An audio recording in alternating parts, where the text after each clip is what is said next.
Palabra de vida.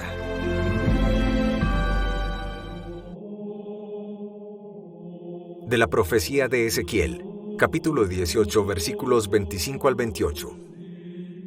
Esto dice el Señor: ustedes insisten, ¿no es justo el proceder del Señor?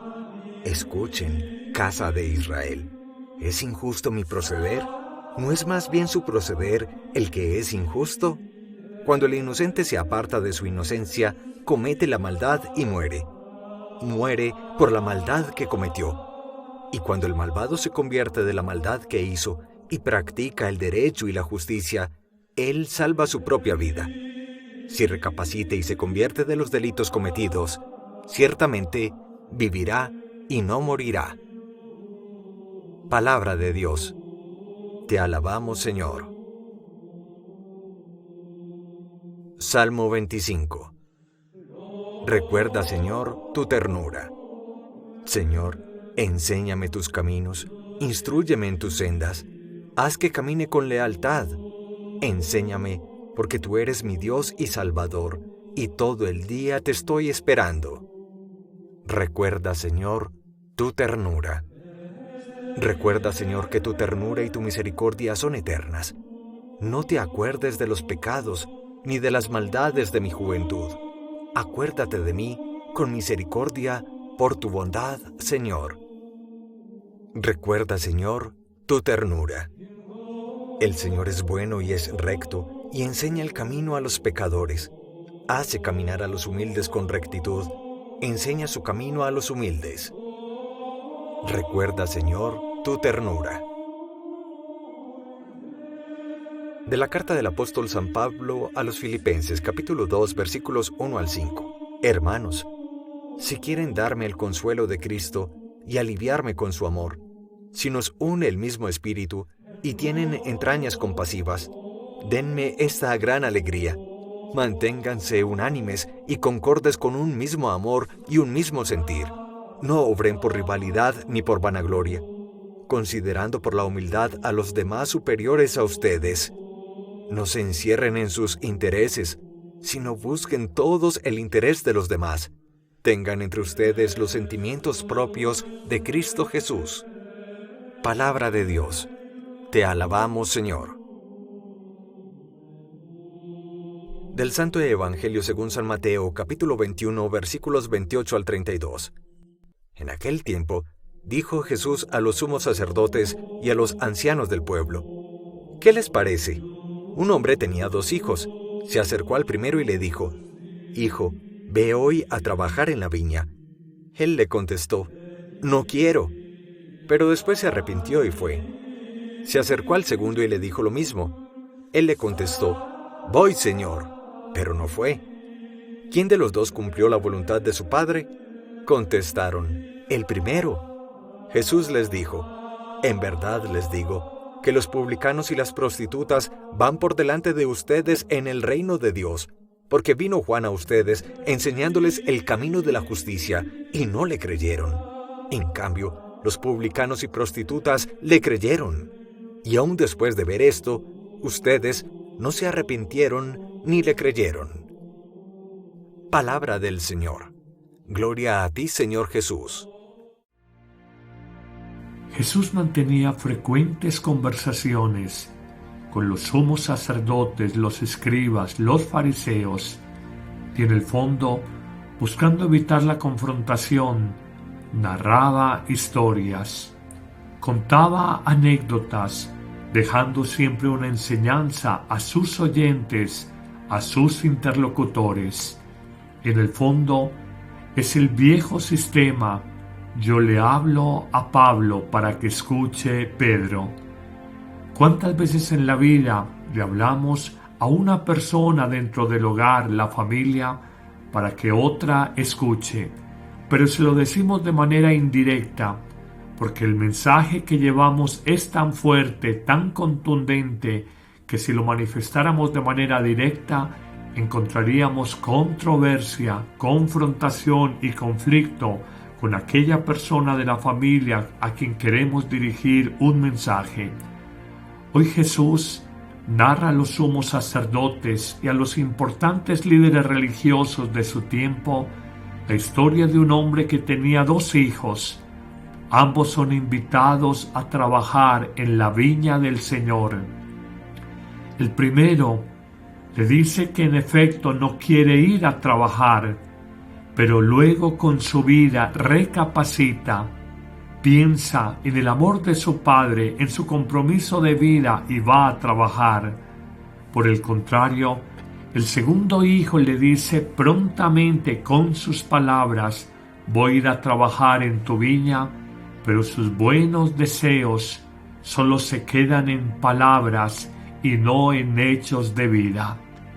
De un sencillo acontecimiento como este encuentro de Jesús con los sumos sacerdotes y ancianos del pueblo, saquemos 2000 años después 3 sencillas pero profundas enseñanzas para nuestra vida.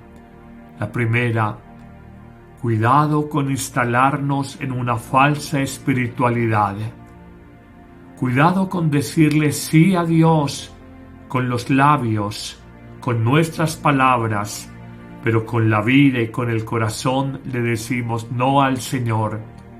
Cuidado con ser cristianos de Eucaristía dominical, de santiguarnos cuando pasamos frente a un templo parroquial, de cargar una estampita de un santo o tener una camándula colgada a nuestro cuello, pero en la vida somos duros de corazón, codiciosos, injustos, rebeldes a los proyectos de Dios. Esto nos invita a que más allá de una creencia de religiosidad natural que tienen la mayoría de los hombres, se necesita una coherencia en la vida. Es la concordancia entre lo que pensamos y lo que hablamos, y lo que hablamos y vivimos o actuamos. Esa doble concordancia entre el pensar y el hablar, y la concordancia entre el hablar y el vivir o actuar, se llama coherencia, porque suele suceder, con dolor para todos nosotros, que a veces hablamos de una manera, pensamos de otra forma distinta y actuamos o vivimos de otra manera completamente diferente. La fe nos exige una transformación de la vida, una renovación de los valores o principios rectores de nuestra existencia, una nueva mirada en las relaciones interpersonales, con más misericordia, con más capacidad de justicia y de perdón, con juicios menos severos y rígidos sobre las personas normalmente cercanas con las cuales convivimos o interactuamos. No dejemos que la fe se vuelva rutinaria. No dejemos que nuestra experiencia de Dios se vuelva ritualidad externa que no compromete ni renueva nuestra vida. No dejemos que nuestra espiritualidad cristiana sea simplemente costumbre, porque la heredamos de nuestros padres o abuelos, pero no hemos sido capaces de cuestionarnos qué significa Jesús hoy en mi vida, a qué me invita, cómo su Espíritu es capaz de renovarme, iluminar mi vida y darle un nuevo sentido, un nuevo horizonte.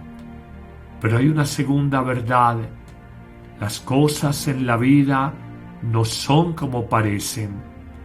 Realmente la expresión repetida de Jesús en diversos evangelios, los últimos de esta tierra serán los primeros en el reino de los cielos, nos pone seriamente a pensar cómo eran despreciados en los tiempos de Jesús los leprosos, las prostitutas, los publicanos o cobradores de impuestos para el imperio romano, cómo los pobres eran excluidos, cómo no contaban para nadie, pero por el contrario para Jesús eran importantes.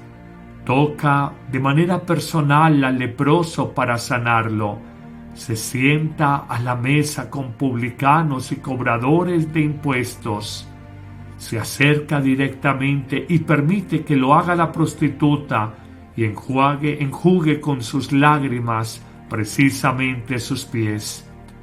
Hoy descubramos que la opción preferencial de Jesús, para escándalo de los importantes de su época, fueron los pequeños, los excluidos, los que no contaban para nadie. Por el contrario, aquellos que gustaban de orar en las plazas públicas, de hacer ayunos ostentosos y mostrarlo hacia la gente, de dar limosna colocándose en campanitas en los tobillos para mostrar a todo el mundo la limosna que colocaban en el cepillo o alcancía del templo, los fariseos, los letrados, los sacerdotes del Antiguo Testamento probablemente serán los últimos en el reino de los cielos. Pero dejemos atrás los tiempos de Jesús y ubiquémonos en el siglo XXI.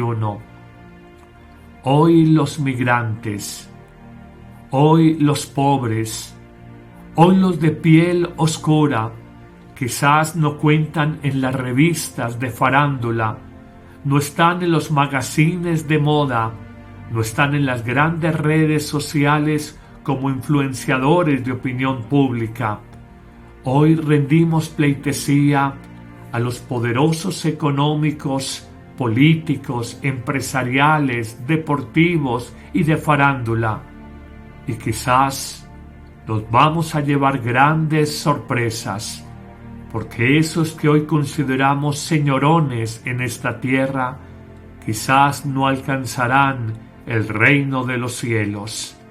Eso lo veremos el día de nuestra muerte, pero tal vez nos sorprenderá más que ver que aquel que se paraba en el semáforo cuando yo iba en mi carro, aquel que me pedía limosna, aquel que era migrante de una nación donde había una dictadura política, será muy querido, muy reconocido, muy importante para Dios en la vida eterna del cielo. No te equivoques, los juicios humanos son tremendamente engañosos y te repito, las cosas en la vida no son como parecen. Los hombres miran las apariencias, pero solo Dios mira lo profundo, el corazón humano. Terminemos con una última enseñanza.